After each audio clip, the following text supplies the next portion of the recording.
इधर पटना में आज एनडीए विधायकों की अहम बैठक हुई, जिसमें मंत्री मुकेश सहनी नहीं पहुंचे, जबकि वे पटना में थे। बाद में बैठक से दूर रहने के सवालों पर मुकेश सहनी ने कहा कि एनडीए में उनकी सुनी नहीं जा रही, उन्हें तवज्जो नहीं मिल रही, तो फिर ऐसे बैठक में जाने से क्या फायदा। मुकेश सहनी ने कहा कि इस पर हम सभी को सोचने की जरूरत है। सरकार के साथ है, सरकार मजबूती से चलेंगे और कहीं पे कुछ भी नहीं रहने वाला है। इस बात को लेकर नाराजगी बैठक में नहीं है। हम लोग अपना बैठक कर रहे हैं। आज विधानसभा हमने अटेंड किया, विधान परिषद अटेंड किया। सरकार के साथ है, सरकार में कोई कहीं पे कुछ नहीं है। मुख्यमंत्री जी के नेतृत्व में बिहार में सरकार चल रहे हैं। रहा कि एनडीए के बैठक में हम लोग नहीं गए हैं, क्योंकि एनडीए के बैठक का मतलब होता है कि एनडीए का बात रखा जाए, सुना जाए।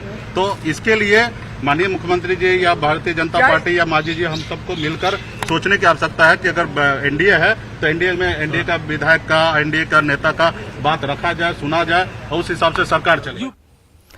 वीआईपी प्रमुख और बिहार सरकार में मंत्री मुकेश सहनी की नाराजगी पर बिहार बीजेपी के अध्यक्ष संजय जायसवाल ने कहा कि उत्तर प्रदेश हाईकोर्ट ने प्रदेश में मूर्ति लगाने पर रोक लगाई है। सीएम योगी खुद हाईकोर्ट के आदेश का इंतजार कर रहे हैं और ऐसे में किसी दूसरे की मूर्ति लगाने की इजाजत कहां से मिल जाएगी।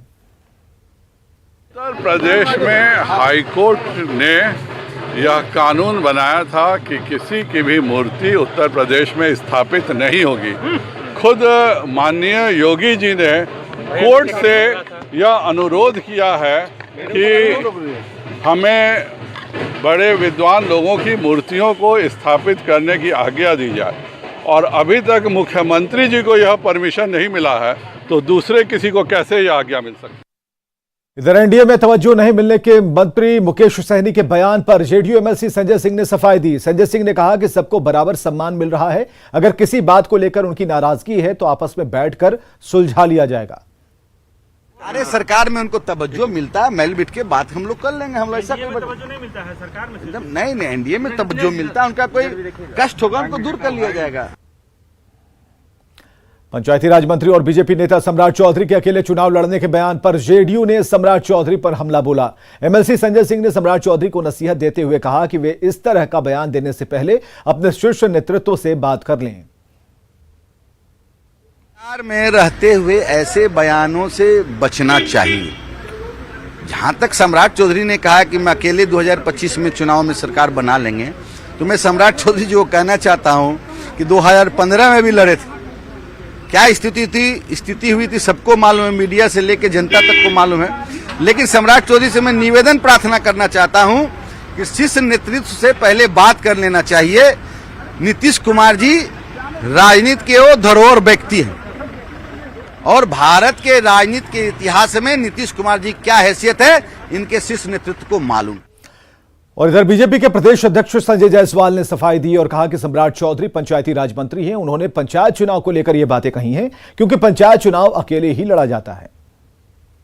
चुनाव की तैयारी करने का पूरा बयान उन्होंने कहा है कि तैयार पंचायती राज में चुनाव अकेले ही लड़ा जाता।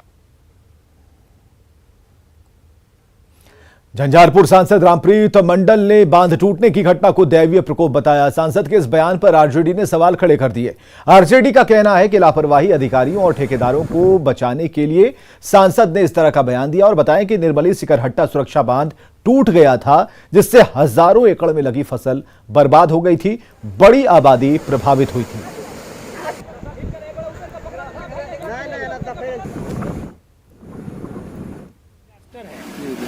किसी के द्वारा नहीं किया गया है, लेकिन मैं तो कल हम लोग का हाउस चल रहा है, हाउस अटेंड करने के बाद शाम के फ्लाइट से आए हैं। माननीय जो हमारे दिलेसर कामत जी नहीं आ सके, हम लोग का चीफ व्हिप है, मुझे भेजे।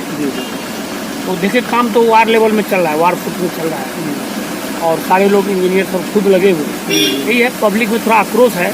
बांध टूटने का जो है ये देवी प्रकोप बता रहे हैं। ये देवी प्रकोप कैसे हुआ? ये जब सब चीज़ पहले से जानते थे कि बांध सीपेजिंग हो रहा है बांध में, तो भ्रष्ट अधिकारी और संवेदक मिलके और जानबूझ के बांध को तोड़ दिया गया, और इसका कोई उपाय नहीं सोचा गया। इधर भागलपुर के गोपालपुर से विधायक नरेंद्र कुमार नीरज उर्फ